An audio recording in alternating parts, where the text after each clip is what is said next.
konpituta gaudela eta lan asko ezagula eta hori eskertzen dizu hori etortzea. Guretzat oso importantea da gizarte movimento bat egitea eta odun guretzat oso importantea da zurekin harremana edukitzea. Eta beti esan dugun bezala, hau gu bakarrik ezin dugu, ez dugu lortuko hau bideratzea. Oso importantea da, movimiento soziala eta jendea mugitzea. Hemen interes ekonomiko handi batzu daude, hau bere bidea ematea, eta interes horiek aurre egiteko jendea behar dugu. Hori importante, oso importantea da. Bueno, hasiera esatea, gure lehendabiziko helburua zen egin genuen Gasteizera egin genuen bilerara eta han aurkeztutako gauzak bakarri hori buruz hitz egitea. Hori izan zen, bidaia izan zen, azaroan 18, mendi autobus bat oso joan zen, errebelikatzea. Eta prinsipioz, hango informazioa kaleratzea hasieran hori izan helburua. Asunto izan da, atzeatu behar izan genuen langile manifestamentalistariz eta horregatik atzeatu genuen, gero izan zen feria eta azkenean joan da. Eta bilera hau edo gaurko gaiak izango de alde batetik hori Gasteizko informazioa eta bigarren zatian azken zatia izango da valorazio bat edo gure iritzia botako dugu PNV-ek emandako adierazpena edo hori argituko dugu. Bueno, el orden del día que tenemos planteado, la charla será en euskera, unos trozos en tercera y como acordamos. Entonces, el orden del día que tenemos planteado es este. Bueno,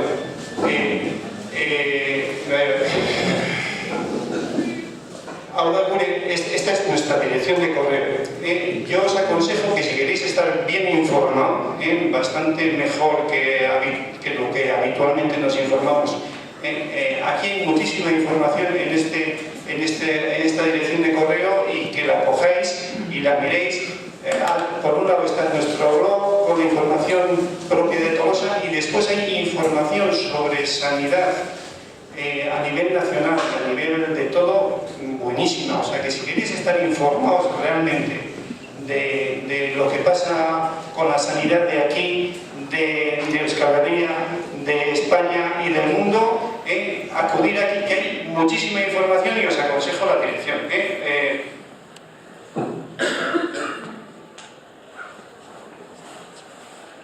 Hau izango da, gai orden.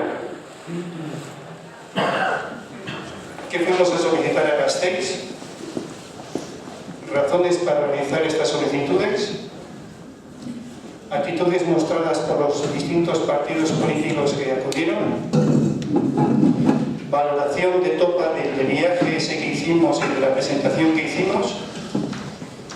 Dudas y preguntas que nos interesaría darle mucha importancia a esto. O sea, si tenéis alguna duda, alguna pregunta, algo que habéis oído que está en contra de lo que nosotros estamos diciendo, plantearlo. Y estamos aquí para aclararlo. O sea que nos importa mucho esta parte de la presentación. Y después es la última, y para separarlo del primer tema, que sería este segundo, que es contestación y aclaraciones a la rueda de prensa dada por el PNV. Este es el orden del día y ahora empezamos.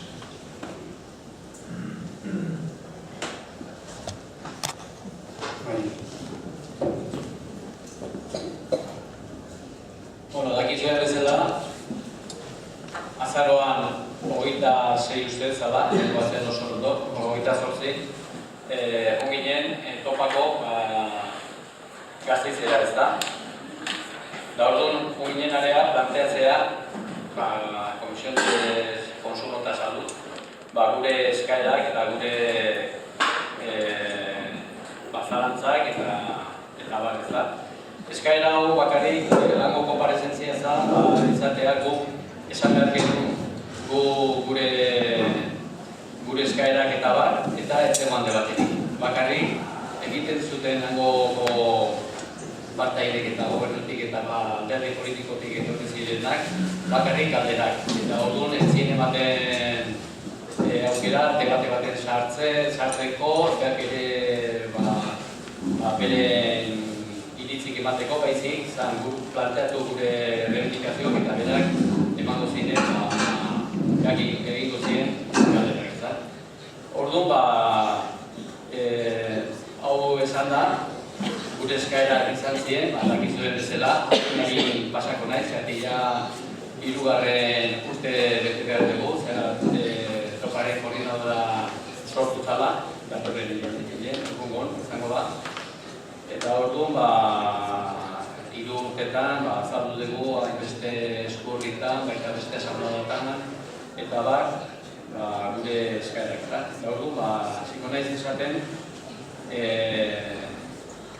eskatu ginula, planteatu ginula, behar ginula hospital komarka publikoa eta kudeaketa publikoarekin. Baita ere, behar ginula ambulatorio espezialitateko ambulatorioa bere dotazio guztiekin. Eskatzen ginen ere bai, beran utzi kontratua sanitate eta klinika asumiberekin. Gero, eskatzen ginen ere mai bat osatzea, publifikatzea Tifanen bilen, mai bat osatzea, bai klinikako inizarekin, bai osakidetza, bai langileen ordezkarikin, eta baita ere topak ikusteko hau guzti nola aurrea eman ez da. Gero eskatu ginen ere bai beranuzeko legea 15/87koa, zati urte hortan hasi ziren ja planteatzen osasunaren barrenen atea irikitzen zuten negozioa eta negozioa egiteko eta privatizazioa.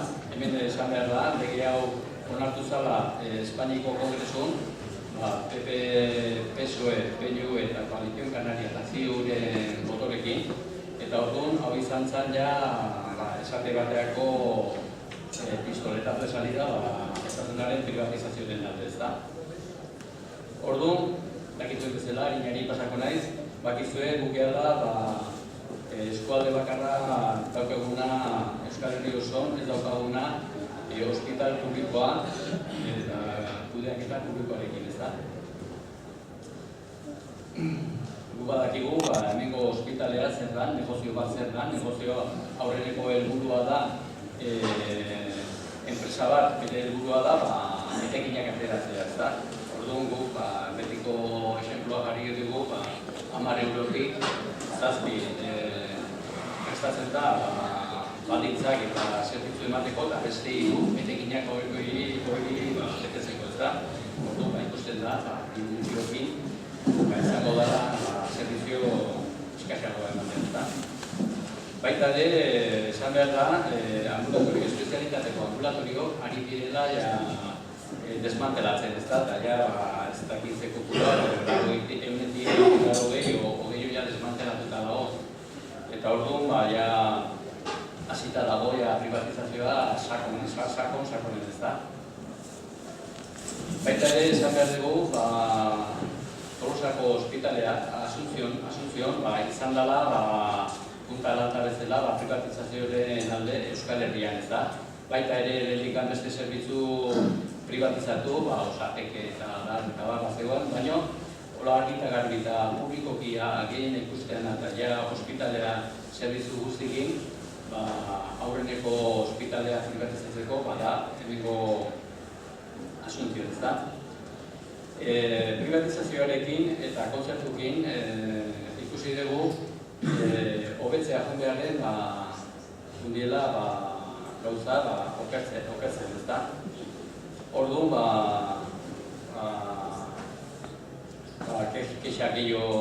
kexak oso asko daude, 1000 gora, jardu dire kexak, baita ere zaieteko zerrenda luzatu da, eta berez da. Baita ere konzertua ez da bete. Eta konzertua bere neurrietako konzertu egina, ez da bete. Gero, dakizuen bezala, Ibizako nagusi handiena da Gomez Montoya, ez da? Eta honek, hindu aldan triki mailu guztik ez ordaintzeko behar dauken zorrak klinikakin. 4.000.000 euro dire. Eta orduan erabili du triki mailu horren barruan Sociedad de Promoción de Empresas esateana sortu egin du Ibizaren aldamenen beste 4-5 enpresa, eta bestekin diru eta kontu batekin jutea, eta mareala perdi, eta ezkenen ez ordaitzeko beha hartu zuen responsabilidadea, ez da? Baita ere, ikusi egitegu, Asuncióneko langileek nola ez daude ados, eta beak ere mobilizazioetan sartu dire, zati enpresa bat negozio hartzeko egin behar du asko kobratu eta gutxi ordaindu, bai zerbitzutan eta baita ere langile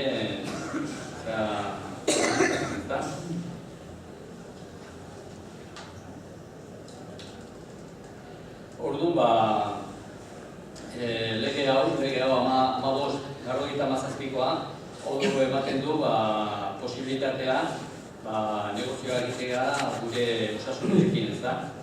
Dakizuen bezala, lehen esan den bezala, zerbitzu gutxio eman, kalitate eskasagoarekin, langile baldintzak okertzea, eta ez da?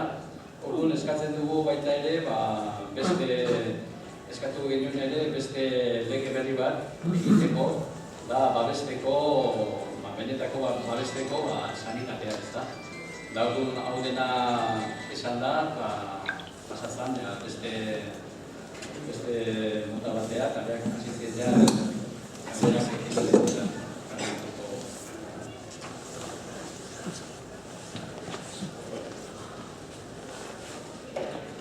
Alderdi politikoen jarreran hasi aurretik gogoratu behar dugu, agerraldia egiten genuen egun hortan, guk sarreran ginela, parlamentuko sarreran ginela, orduntxe, sartu horretik Darpon jauna oso kezkatuta nolatuko saldearen egoerarekin, eta orduntxe aldintzula parlamentutik.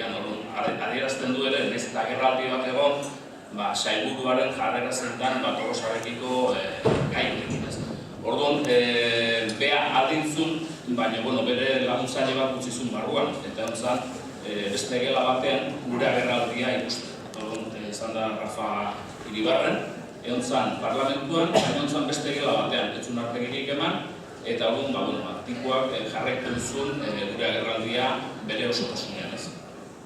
Alderdi politikoaren jarrera, lehenengo eta behin ingenioena zen, alderdi bakoitzari eman ginen gure lantxoa, gure pirulua eman ginen, eta hor, ematen gitzuan informazio guztia. Alde batetik enpresaren osaketa, Ibiza dauken montaje hori anagertzen zen, bitarte honetan, eta guk hasi ginen ezkerozpikan, azkeneko urte hauetan, egon diren irregularidade guztiak, hori ere erantzi genien, gure valorazio popularra ere erantzi genien, eta gure harridurarako gehientsuenak ez zakiten zertazekoan historia.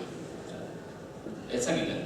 Orduan, lehenengo UPyD-tik hasita, ez zan azaldu, usten ez da oso lanpetutan goza, eta tikoa ez zan azaldu, PP-ren aldetikan Laura Garrido azaldu zen, eta Laura Garrido izugarrizko presa zaten alditeko. Eta orduan, inungo galderari, eta ez ezer, eta orduan, guri iruditzen zaigun jarrera nahiko pasota egizula, eta besterik gabe. Hortekan horrea SOE agerraldian egon zen, eta hor ematen dena da, dagoela emakume bat, Ronkal deitzen dena, eta ikusten ez emakume dara maia ingulau legislatura parlamentuan, eta gutzako gure herridurarako gure agerraldia bukatu zanean, ukitu zizegun geha, eta esan zigun, oita bakai bat, azkeneko legislatura guztietan ateratzen dena, nolabait tolosaldeko egoera sanitario azkeneko lau legislaturatan mailan gainean jartzen den gai badela, bea oso interesatuta dagoela gaiarekin, baino daudela informazio kontrasakorra. Orduan, alde horretatik esan zeruna zen, aztertuko zula guk emandako dokumentazio guztia, eta dokumentazio horren arabera, gurekin jarriko zala harremanetan, zeratik guk egindako esposaketaren aurrean, gauzak neko larria zaude, gutzako oso kezkatzekoa zen, inungo alderdi politikorik ez zaukela inungo informazio zuzena eta inungo valoraziorik ze gertatu da 2011an konzeptu sinatu zen ezkioztikan 2013koa, 2 urte pasata gero, ez zaukaten inungo txostenik ze valorazio egiten zen konzeptu hori nola jundan, nahiz eta konzeptun bertan agertu, urtero inberko litzatekela valorazio hori, eta valorazio hori etzaken inor. Etzaken inor, momentu hartan ez da, Carmelo Barrio dala saileko arduraduna ere. Orduan, gatu ginen nahiko harrituta, lau legislatura, konzertu bat dago, ez urtero behartuta daude, valorazio bat egitea, ez da valoraziorik erakusten, eta esatzea era, esan ez, oso kezkatuta dagoela, eta benetan aztertuko duela, ez da ez eta gizar. Orduan, gutzako izan zen nahiko lortxagarri, besterik. PNV-ren aldetikan, hauek ingoatikan arridura areagotu egin zen. Azaldu zen, dokuzera maile bezala entzun zegoen persona, esan zuena zen, beraien bazako eta bazterketa. Eta beste guztiak idatu zuen artean, ez da, nunda bazterketa hori, ez dago inungo bazterketari, eta de hecho, egin dan valorazio, lehenengo valorazioa konzeptuarena, atera da aurtengo abenduan. 2008ko abenduan atera da, lehenengo valorazioa 2 urtetariko pasata gero.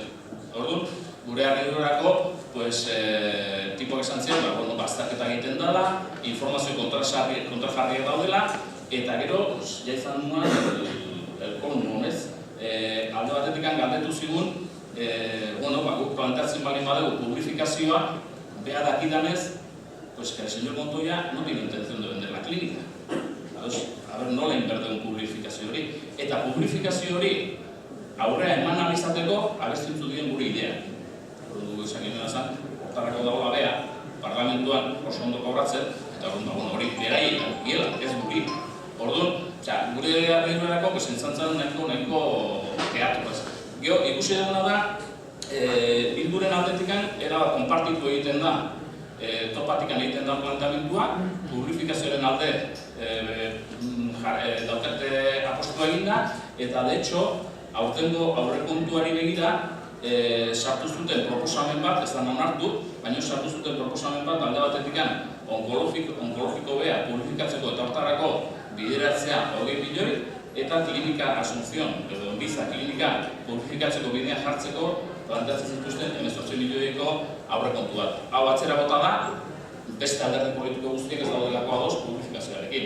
Orduan, alderdi politikoen aldetikan hori izan zen jarrera, eta gutzako nahiko lotxagarria. Lotxagarria zetik anetzakaten inungo informazio hori, beraien aldetikan gurekin ados, edo bintzat, harremanetan jarri dan alderdi politiko bakarra izan da Bildu, beraiek eman digute, aurten aurkeztu duten balorazioeko txostena, hemen dagoena eta bakarren bat nahi bali badu, eskuratu dezakezue, eskatu, eta ez dago inungo problemari, hau publikoa da, gurea da, eta orduan erozin biztanle eskubidea dauke jakiteko zein dan hauek egiten duten balorazioa. Eta benetan, aztertzen ari gara eta kontraesankorra ikeragarria da. Orduan, azaltzen die datu batzuk ez diela inundik inua benetazkoak, eta orduan horrek ere edukiko du bere erantzuna.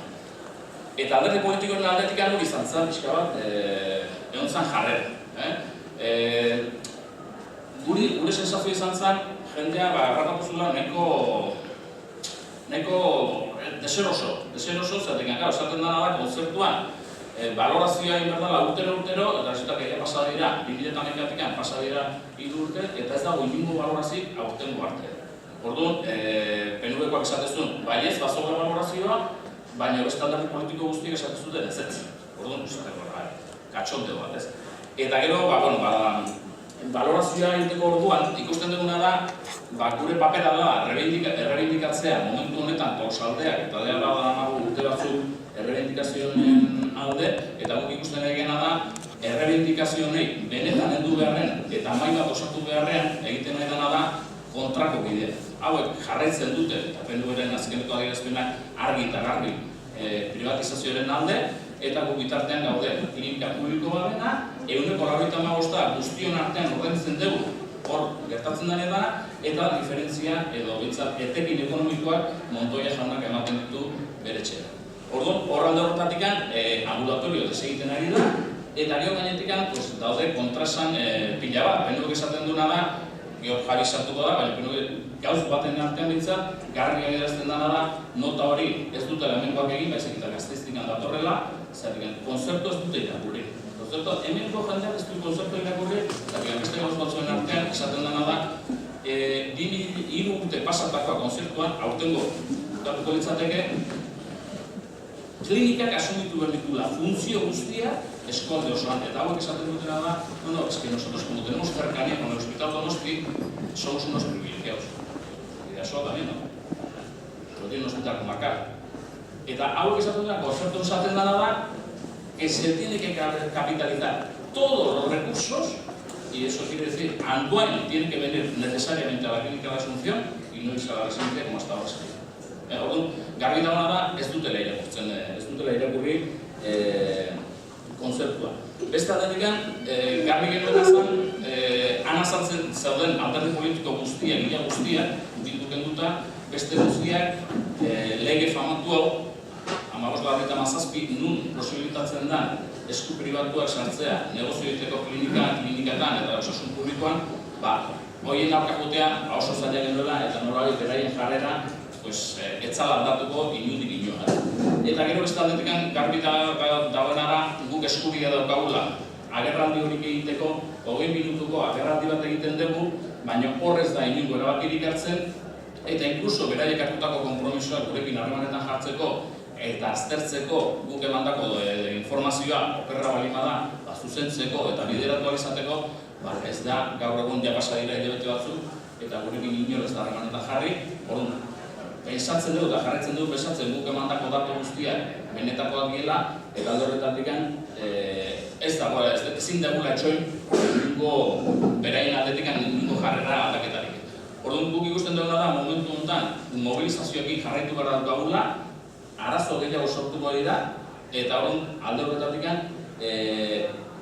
Tolosaldea eta Gaurko Batzarra uste eta adierazgarria dela, aurrera begira planifikazio bat inberko duke eta zerrera bat inberko duke, zeintzuk izango diren urrungo urratsak aurrera begira eta nolabait gure errebindikazioarekin jarraitzeko.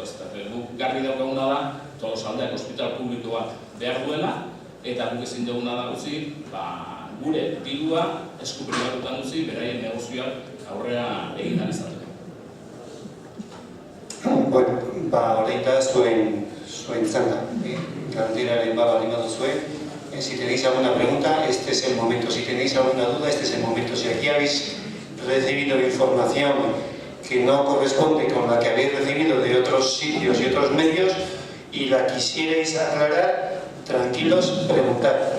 Nosotros os podemos contestar a lo que queréis, por lo menos desde nuestro punto de vista. Y si podemos, y hay alguna duda que la podemos contrastar documentalmente, también tenemos también los documentos que les llevamos a la Comisión de Sanidad y los podríamos sacar. O sea que si tenéis alguna dudita, ahora es el momento de preguntar, sin amontonarse.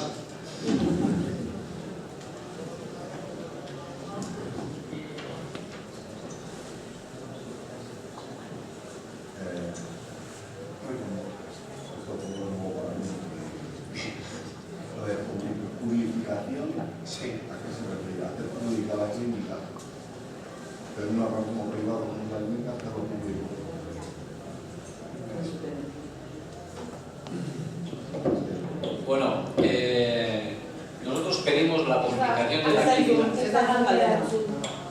Nosotros pedimos la...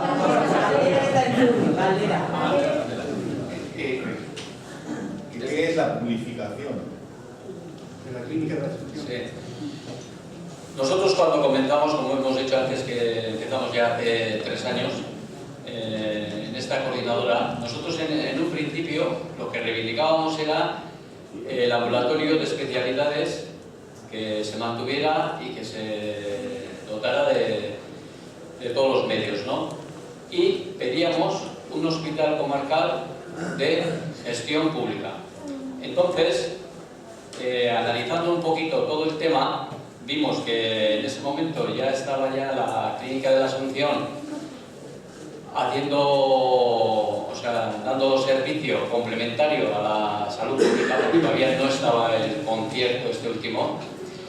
Entonces, viendo que la clínica vivía de la seguridad social, es decir, del dinero público, en un 95% o más, nosotros veíamos que era pues, un poquito como derrochar medios para pedir un nuevo hospital y que ese se quedaría colgando, porque ese desde luego, si se hace un hospital público en Tolosa, esa clínica está abocada al cierre, no tiene viabilidad, como veis.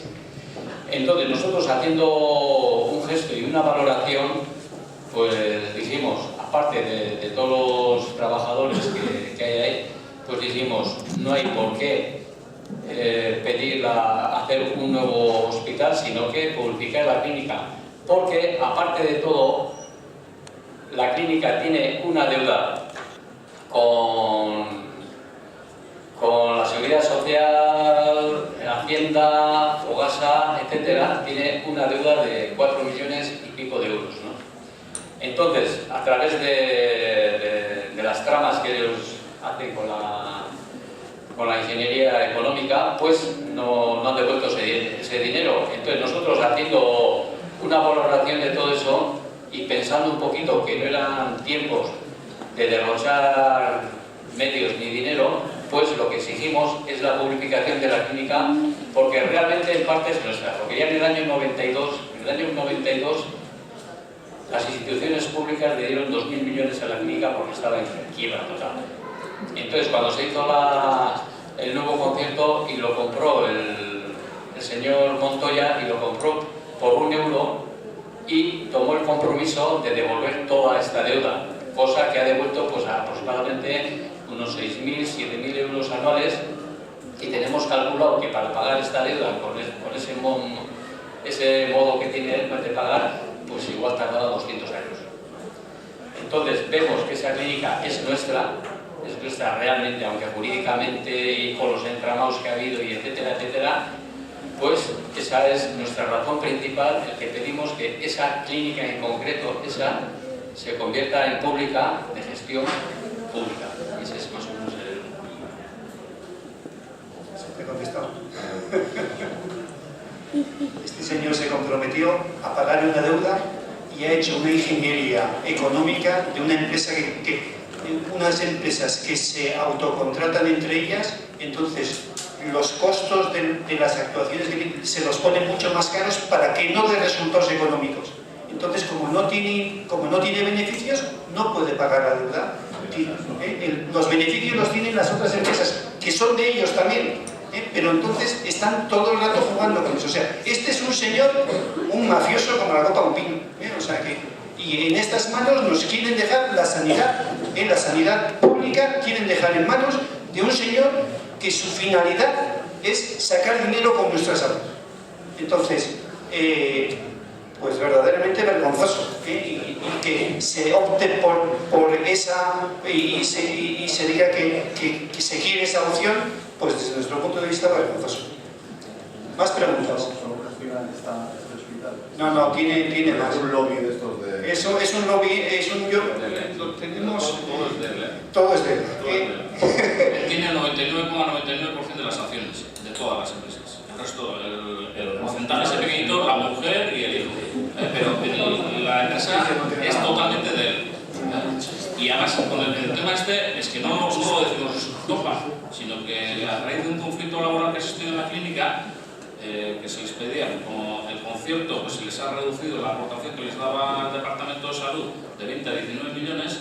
Esto lo que querían era ese 1.000.000 de euros que reciben menos de subvención, que pagamos nosotros un poquitín menos, lo que querían era sufragar esa pérdida de 1 millón a costa de reducir el salario de los trabajadores. Entonces, eso se metió en el juzgado y el juzgado les ha dado la razón a los trabajadores y el mismo juez dice que no es Inviza, sino que es Inviza más Geusa, más asistencia médica Tolosa, más no sé qué, más no sé cuántos, y que entre ellos tienen montado un entramado con el objetivo de que pasar el dinero de aquí para allá y de esa forma pues no declara lo que debe declarar. Y eso lo ha hecho un juez. No lo dice Topa ni lo dice... Entonces, el tema es ese, el entramado es ese. Y entonces nosotros lo que vemos es que lo que no puede ser es que nosotros a escote estemos pagando el 95% de lo que se genera, de lo que entra en la clínica Asunción, para que un tío, él haga la barrida, ¿no? O sea, pagamos nosotros a escote y los beneficios se los queda él. Y eso, que haya un partido político como el PNV, eso es lo que no te... No. PNV, PP, PSOE y todo Dios. Aunque luego cuando vienen aquí dicen que están a favor de lo público, Venga, más preguntas, más dudas. O lo hemos hecho también, que os lo hemos dejado todo tan claro.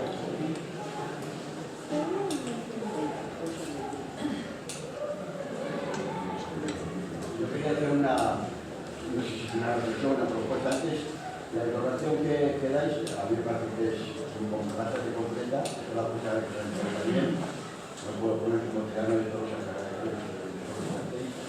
Pero a mí me parece que en la información solo en los tiempos también había que añadir la explicación, ahora igual es motivación, en el lenguaje me refiero. Y así como hemos hablado de que Montoya es el mafioso de la clínica, en el que hace todas esas trampas económicas para no pagar la deuda pública, eso hay que decirlo unas veces y hay que decirlo también en las pruebas de defensa cuando se expresa los periodistas. El lenguaje de la citación es importante porque motiva a la gente por qué no solo queremos una institución pública, gratuita y universal, sino que además hay 4 ladrones o 5 o 6 que sean asumidos políticamente que nos roban el dinero público. Por otra parte, ya se ha dicho la información también que esa clínica, como el negocio privado, no existe como negocio público, para unos privados. Si la Topa, como comisión que está debatiendo y priorizando sobre la comunicación y sobre la posibilidad de utilizar ese centro, ha trabajado en alguna ocasión la posibilidad de que seamos los propios pacientes, los propios ciudadanos, los que encontremos el uso de esa clínica como centro sanitario. Es decir, en nuestras respectivas consultas a los médicos de cabecera, por ejemplo, exijamos el traslado al hospital, al accidente, si es necesario, y aunque ahora que no se vea apoyado por su médico de cabecera, porque su médico de cabecera tiene otros protocolos que le obligan a ligar a ese paciente a la atención, podamos los demás hacer una convocatoria urgente o temática, no sé cómo llamar el término, para ir a apoyar a ese ciudadano que en esa consulta tiene que ir, porque él está solicitando al hospital, o facilitarle a los médicos, porque los médicos electrónicos es verdad que están ahí, como pero no todo el mundo tiene acceso electrónico para acceder, por ejemplo, a la defensa de la provisión de un paciente, solicitar que sea trasladada su expediente al hospital, todo eso. Sino que el ciudadano de Tolosa tenga la posibilidad de ser apoyado o estudiando la situación, de que nos neguemos a ir a la solución, tanto a las consultas de los ambulatorios que tenemos en el ATE, como ahora mismo en la solución. Es una reflexión que hago en alto o una propuesta si se puede debatir o estudiar una posibilidad en la zona. Yo creo que ese tipo de trabajos, creo yo, que no solo apoyarían el trabajo de los compañeros de la Topa, sino que además posibilitaría que el ciudadano que encontrara más motivado para su comunicación entendería mejor por qué muchos ciudadanos dicen, bueno, a mí si no me cobran, yo la visita a mí si no me cobran, yo la no, pero la cuestión no es esa, la cuestión no es que te cobren, la cuestión es que se están quedando con el 30% del presupuesto público, por lo tanto está en contra de tu calidad. vas a ir allí, vas a tener unas estadísticas tremendas, vas a ir allí, vas a tener un médico que quizás a lo que tú quieres que se está haciendo en tu dolencia concreta no es ni siquiera técnico en esa materia, pues es ese beneficio de salud. Por lo tanto, eso es lo que tienes que defender. Y como tienes que defender, y además lo propones al médico de cabecera, lo propones, lo tengas que proponer y no tienes defensa, eso es lo que las tropas, digo yo, pues podía trabajar entre todos y ver que boicotear la asistencia al ambulatorio y en resumen. Nada más.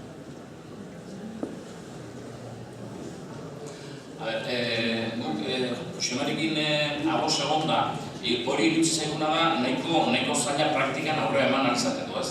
Zertik, jende, persona bat, gaxo bali dago, azkenen behar da asistentzia bat. Orduan, nola baita esatea, boikote hartu dezagun klinikan, gure irutzi zaigu, nahiko zaila dela. Guri irutzi zaiguna da, eta hortarako erabili izan ditugu hainbat eta hainbat horri, nola baita kexak eta saltzeko, eta hor daude, adibide ikeragarria. Eta guri iruditza zaiguna da, momentu honetan, iritsi dela, 3 urte pasata gero, toparen bizi iraupen honetan, 3 urte pasata gero, iruditza zaiguna da, beste salto bat eman gara daukagula egora honen aurrean. Ezin gara egon, urtero egiten dugu batzar bat edo bi, eta oso ondo ateratzen zaizkigu, baina gero, hortikan aurrean, gatzen zaigu, mobilizazioaren eskubidea eta rekusal batalero. Eta guk ikusten duguna da, momentu honetan, badaukagula tresna bat, beste eskualdetan ez daukatena. Eta da, gu momentu honetan, dauzkago 30 udalerri, eta prest daudenak, eta de hecho, demostratu dutena, Gasteizea eskatu dute, Darponekin eskatu dute elkarrizketak azaltzeko zein dan Tolosaldearen egoera, gure ustez txuleatu dituzte, gure alkateak, gure instituzioa txuleatu dituzte, apirilean eskatu zituzten elkarrizketa horiek, eta ez bali oso oker, urtarrilaren 7 uki dute bilera hori, eta guri irutzi zaiguna da, salto bat eman behar daukagula. Eta saltoa mobilizazioak uztartu behar dauzkagu. Eta bata izan diteke, nola beteko boikot aktibo bat egitea, baina guri irutzi zaiguna da, momentu honetan, kontu nukita eskualdeko 31 udalerri Andoain eta Legorreta barnean diela posizionatu direla, badala momentu bat salto bat emateko eta esateko honean iritsi gea. Eta nolabait apostu, baina era positiboan egitea. Eta gure apostu izan behar du berri gortu, nolabait behingoz osatu dedin. Guk izan dugu maio hori, nun parte hartuko dute instituzio guztiak, Osakidetza, Jaurlaritza, Foru Aldundia, naiz eta kompetentziak ez eduki, zor instituzional zarra hori hor dauke, eta gure iritziz horren berko luke, eskualdeko udalerriak, langileak eta topa horren gure nolabait salto hori eman alizateko.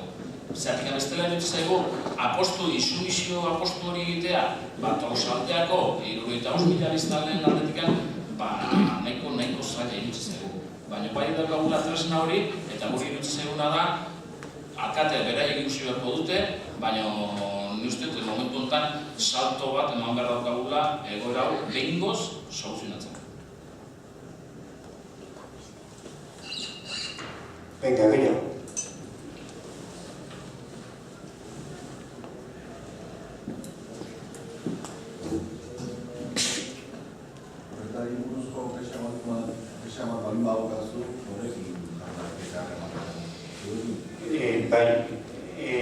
Azken boladan hainbeste jaiak eta hainbeste gauzakin normalean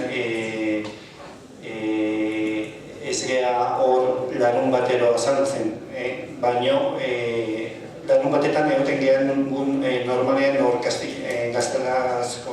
gazteiako atean, eta hori da beste gauz bat.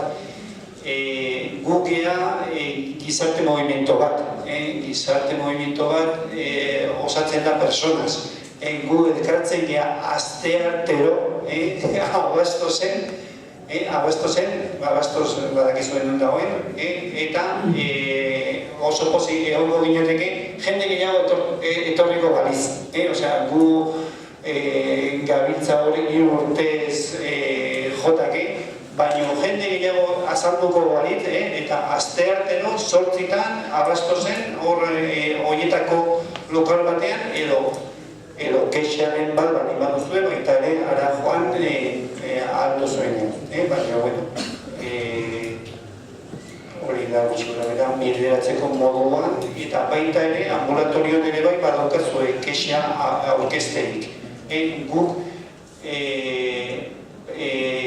gai hauei buruz, adibidez, aste honetan baita ere azaldu da egunkaritan azaldu die, egin dutela estudio bat, nola dauden listas de espera eta hori, eta espezialistaren gana joateko media zan 25 egun edalako zerbait. Hemen desde luego ez da betetzen, atzo etorreztan digana bat eta esan ziren aizu, tenkiu digete konsulta hartzeko eta ematen digete mendik pare bat hilabetera. Baina eske dara maila hilabete eta piko etxeuten, orduan non daude las medias esas de 25 días de espera que están promocionando en los medios de comunicación. Desde luego, con el nuestro no corresponde. O sea que... Zu medikoen hartu zenean, eskatzen badezu ospitala akuteko espezialitatea han ikusteko ukatu, lotuta daude ambulantegiko medikuak ezin dute eman volantearia joateko. Pasabatzea, asuntzionetik pasario. Lehendabiziko zioa da asuntzionikoa. Hau da, hori da konzertoren emaiz bat edo lehendabiziko zioa gure hospitalko markan de referentzia da asuntzionea. Zuk ez baldin bazaude guztua, posible duzu eta eskubidea duzu bigarren iritzi bat eskatzea. Posible da baita ere, baino insistitzen baldin baduzu eta esaten baldin baduzu ez duzuna nahi, zidezki hori da, zer gertatzen den gauz guztikin, jendean bildur dago, eskatzeko, exigitzeko, ez dakitzen, eta hori exigitu egin behar da, ez bat zu exigitzen, hemen dezela, guk osasun publikoan nahi dugula, eta baino ez bagea, ez badugu egindikatzen, ez bagea ateatzen, ez badugu zer egiten, beraien badakite zer egin nahi duten, beraien interesa eta benefizio ateatzen gure osasunak. Beraien helburua oso garbi da. Guk ez badugu egindikatzen, pues nos darán con manzanilla, baino nos darán, beraien oso garbi daukate zer egin nahi duten. Eta orduan guk ez bagea defenditzen, gu etxean gelditzen badea bagea, akabo. Lasai gelditzen badea bagea, akabo. Osea, atea behar dugu, eta gure parte hartu behar dugu. Me he puesto muy listo.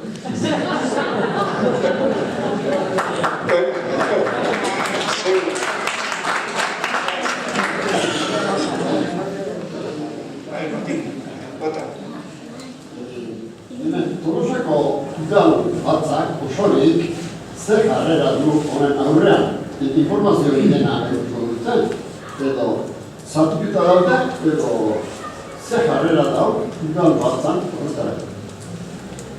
Erantzun. Alusiones edo aquí, lehen urteko apirilien ikartu ginen darkonekin, sailburuakin. Sailburuai, hemen jarretean duda berdinak jarretzia main gainen, eta sailburua esan zeguna zan, baldin eta alkate guztien izan egiten baldin bagaren, alkatea sinatzen baldin bazuten horri bat, eskatzen, duplifikazioa, eskatzen, ambulatorioa, berriro urkitzea 2011 aurretikan dituzten espezialitate kontuan hartu duzula. Hoizan, apirila, guk ekainean hasi ginen bilera esker, berriro 31 idatzia gerritu lagoia eskutan. 31 alkaten eskaera horria. Bilera azkenean urtarrian 7 izan dugu. Sailburuak ez dugun kaso egiten, eta urrian, sailburuak esaten dugu, sailburu ordeak biltzeko. Eta urritikan, urtarrian 7 arte, agendak betera omentzen dituzten. Horrek erakusten du, eskualderiko honien dioten errespetua azteko. Hoi, arreta garbi. Eta gero, hor, agertuen dokumentu hori dela 2012ko 2012 urteko hitzarmenaren balorazioa, zerbitzuaren balorazioa, txosten horren zedian nabantzagu urte eta piku. Txosten hori lortu dugu grupo parlamentario esker, eta urtarrian 7an sailburu ordeak eskura ekarri zegoen da zain ez duia badaukagu. Badaukagu hau urtetatik etxeiten egon da gero. Eta hor hartzen dian datuak, hoi dago daukagu momentu dago informazio iturri guztia, alkati etzaigu informazio gehiago ematen nahi, eskasita ere etzaigu ematen nahi. Hoi da daukagu guztia, eta hoi lehenengo bizkaizo baten eta aztertzen ari geha, benetan hartzen duna eta betetzen dana arteko oreka edo esoreka zein da, eta hor da batzuk garrantzia egiten da. Hor jartzen zaigu komisio baten gaude dago, en una comisión de seguimiento, eta gezurra da. Gezurra da, bestela beste eskualde bateko alkateak daude, porque gu ez daude. 31 alkateak aldi daukago inarria zintzu dira. Eta bere egiten bezala dena bildukoak ez dira. Hemen ez bildukoak dira, ez dut egin independizia dira eta bere bat ere bada. Hortik aurrea, udalbatzan, Tolosako udalbatzan mintzat, informazioa ez dago. Udalak ez du informazio gehiago hemen dago baina. Eta bezalde, alderdietan, parlamentuan berretzen gauza berdina, oantzekoa, udal gobernuak iritzi argi badauka, publikotasunaren alde eta zerbitzu, baliaezko zerbitzu baten alde. Gauza dira bezala, eta azken publikotasunaren aldetik dagoena da gezurra, sinceramente, gezurra. Lehenkoan eajotak eta zuntuzunean, hor ikusten da urturitasun bat adibidez. Nik ala urretzen dut. Gutun bat, eajotak inoiz posizionamendu argi bat hartu dezunen klinikaren alde. Bai zerbitzu beti izaten dute, zerbitzu kalitatezkoa, eskualde honetan publiko pribatu izan bat dutela, egokiena. Baina lehenkoan hartzen duzunean, dituzte esartuan bertu da. Gutun hori atatzen da, eskualdeko hiru alkatek, sailburuntzarekin, bilera eutik aurreko gunean. Gu bilera ez dut publiko egin, bildu ginen, beste bilera asko ditzaten ditugun bezala. Baina esan gura etxik gantzan, nola aurreko gunean, agertu zian mensajeroa alkateak, nik uste, deslegitimatu nahiak. Zergatik, gure ustea da, txosten, balazio txosten horretan, eman nahi izan ez diguten txosten horretan, informazio asko daukagula momentu horretan, batzu gorriztatzeko edo gozarazteko, eta horretan gaude, momentutan lanean gaude horretan, dokumentu jaztertzen. Dokumentuan ez digute balazio ekonomikoa eman, ez digute diruaren kudeak eta ekonomikoan balantzea eman, eta bide eskatu dut nagoain. Dago dokumentu bat sobre servicio sanitario, baina no sobre en qué se gastan los 20 millones de euros que aporta la ciudadanía a la clínica de la gestión. Orduan, baina osasun saila atletika dagoena da batzak bat eta bat eskualdeetako eta goita milioi urtero, bai. Orduan, jarrera guretiko, nik uste, 31 erretiko 20 mozio bateratu bat onartzea eta horri ematen izaieten garrantzia horrezukia da, beste gauza batzu aldiz, handia. Bazertu nire dute. Eta gaztizkira oso eskuratzen da, porque gozalea urrutik dut da. Gestore batentzako hemengo kexak ez dira ere. Nire lehenkoan Gipuzkoako lurraldea, osasun lurraldea hartu daunak, Rafa, Polikarren komentarra. Argumentua horrezkena zen, kontzertu arretzen baren badugu, klinika etxikoa eta langileak edazko dira. Nik uste osasun sail inguruan edo osasunez hartu da zabezun beharro, ez dago desintzatua, beziketa osasun arreta, kalitatezko osasun arreta bat izan agurra bere hartu da. Ni argumentu jartzen momentuan ja, nire duda ditut itzarmenen hartzen zerroa. Eta osasuna da, edo batzun negozioa da. Zagit hartzen da.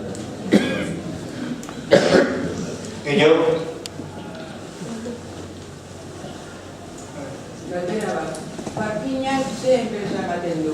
Berdina, ala beste parkina, Klinikako parkina. Parkina dago sartuta estruktura hortan. Janpinde da nagusi, hor enpresa da Geusa alokatzen dio klinikari, y ahí se van los dineros. Esos dineros que aparecen y desaparecen. Geusa alokatzen dio klinikari aparcamiento, eta alokatzen dio aparataje, eta alokatzen dio lokala, begatek eta hori ez die klinikan. Eta hor yo te alquilo no a precio de mercado, sino bastante más caro, y entonces a la clínica de Asunción no le salen beneficios porque te lo cobro muy caro. Entonces, Geusa dago, o sea, Parkiña concreto aquí dago hor estructura, en la sociedad de promoción de empresas esa. Es un negocio por el que está montado para que la clínica de la Asunción no tenga beneficios y así no tiene que pagar la deuda esa de 4 millones que llevan 20 años prácticamente sin modificarse. Y eso era lo que tenía que pagar para hacerse cargo de la clínica. Por eso nosotros decimos que Gómez Montoya no es el dueño. Si no ha cumplido lo que tiene que cumplir, no ha pagado lo que tiene que pagar, si solo ha pagado €1, ya le devolveremos el euro y nos haremos nosotros dueños de la clínica otra vez. Más. Gero hor, ni uste dut, dagoela gai bat benetan kezkatzekoa. Eta gehien bada, guk errebindikatzen dugun zerbitzuaren kalitatearen aldeko apustua, ez? Guk esaten duguna da, momentu honetan eta 2014ko azarorrako Andoaingo 18.000 biztanle berrigortuta baldin badaude klinikara lehenengo arreta jasotzea, klinika momentu honetan prestatuta dago 18.000 biztanleri behar den bezaleko arreta bateko eta kalitazko arreta bateko guk zalantza asko ditugu.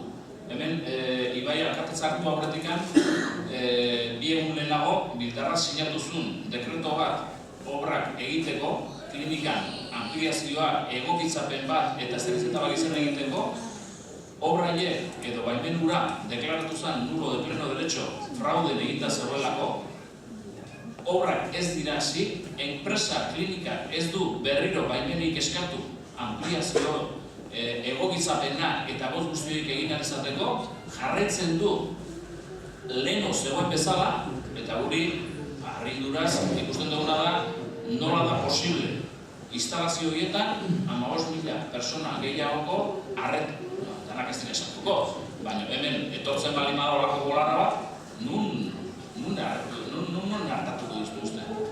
Klinika behaz baldin bada prestatuta behar dan kalitatea emateko. Eta gero hor, aztertu beharko duguna da, txosten honetan, azaldu dien txosten honetan, behar duten txosten honetan, puztuta daude hainbat eta hainbat gauz, eta hori nire uste zerrola beste atal bat, nun aztertu beharko dugu, benetan hemen azaltzen dien datuak eta konparatibak egiten Bidasoa ospitalarekin, horrek emango du jokua asko. Baina guri, kezkatzen gaituna, puntu nagusienetarikoak hori da. Klinika dago, guen dela 10 urte bezalaxe, ez da, beraiek ikusten zuten, eta egiten zuten 3 urtetan, egon bertzun, klinika horren egokitzapena, ampliazioa bukatuta egon bertzun, ez dira ez da hasire, ez dute proiektua bea ere aurkeztu, eta hori nola bermatu behar dute gure asistentzia edo gure kalitatezko zerbitzu hori. Guri ditzezegu ezin izkoa dela. Gehiago.